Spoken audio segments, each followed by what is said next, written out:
Assalomu alaykum. Barchangizga xayrli tong, xayrli kun va xayrli tun. Hammangiz yaxshimisiz? Yangi ma'lumotlarni o'rganishlikka tayyormisizlar? Demak, bugun biz 6-sinfda 15-mavzusi haqida gaplashamiz. 15-mavzusi nima edi? Barglarni tashqi tuzilishi. Barg nimalardan tashkil topgan yoki o'zimiz ko'rgan bargni biz bilmagan nomlari bormi?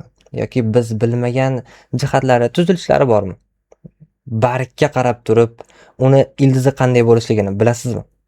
Mana shu savollarga bugun ushbu slaydda javob topamiz.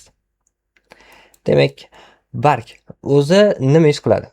Barg bu novdani yon vegetativ organi hisoblanib, undagi fotosintezni amalga oshiradi, transpiratsiya, ya'ni suvni bug'latadi yoki gaz almashinuvi, nafas oladi yoki vegetativ ko'payishni ta'minlaydi. Aynan barg.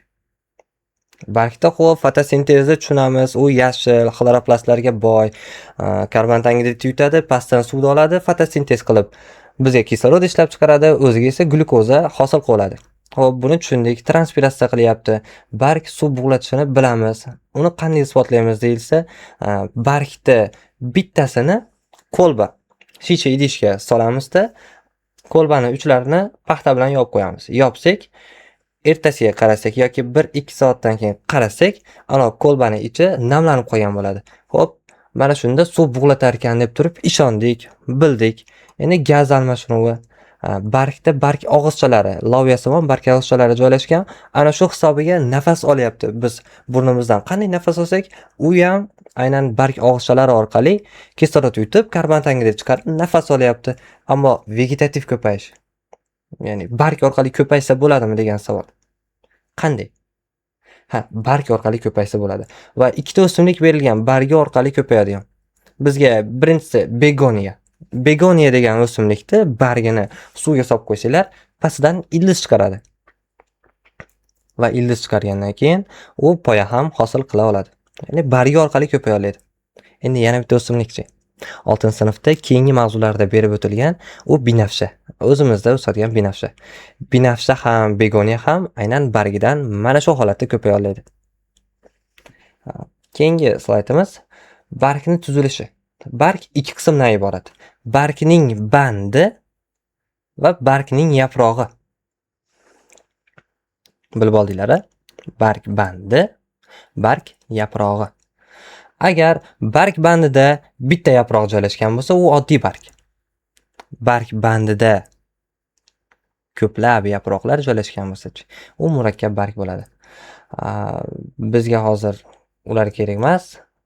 Slaydimizda faqat barg qismlari haqida tanishtirish aytilgan.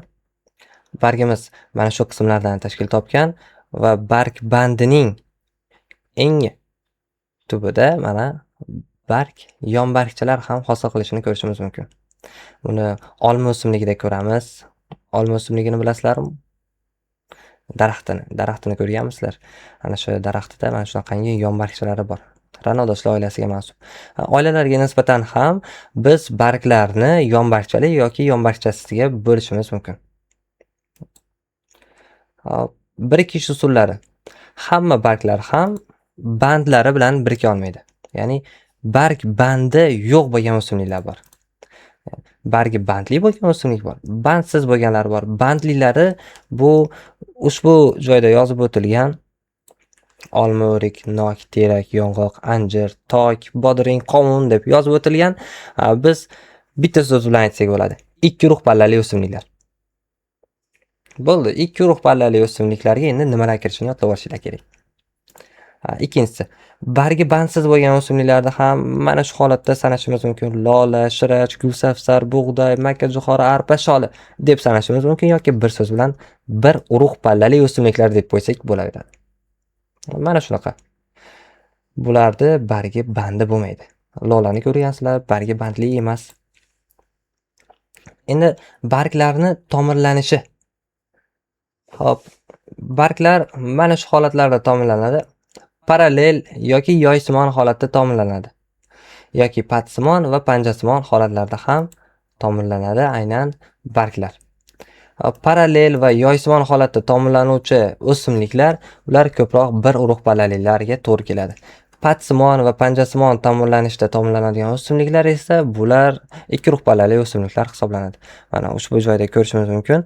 Bunisi sal patga o'xshayapti. Mana bu ham patsimon, bargi bandli. Bunisi esa panjasimon. Oxirgisi panjasimon tomirlanishga misol bo'ladi. Hop, tomirlari yoy shaklida bo'ladiganlar. Mana lola, gulsafsar, shirach, jupturum. Mana shu yoy shaklida hisoblanadi. Uni ham sal kengrog'i. Suv va minerallar kelishi poyadan keladi, ildiz orqali. Organik moddalar tashilishligi bu ham ana shu barg tomirlarida kechadi. Tayanch skelet bo'ladi aynan barg tomirlari o'ziga. Ikki ruhpalali va bir ruhpalalilarni aytib o'tdik va ushbu slaydda ham berib o'tilyapti. Ushbu savollarimizga javob bera olasizlar degan umiddamiz. Quyida o'simliklarda qaysi birining barglari bandsiz bo'ladi deyilyapti. Qaysi o'simliklarda barglari bandsiz bo'lardi? Mana shuni aytib beringlar. Chinor va g'o'za o'simliklarining barglari qanday tomirlangan? 3-savolimiz. Fotosintez natijasida bargda hosil bo'lgan organik moddalar poyaga qaysi tuzilma orqali o'tadi? 4-savolimiz. Barg bajaradigan 4 ta asosiy biologik funksiyani aytib bering. Mana shu to'rala savolimiz bilan darsimiz o'z yakuniga yetdi. Alloh o'rganayotgan ilmlarimizni bundan-da ziyoda qilsin. Xayr, sog' salomat bo'ling.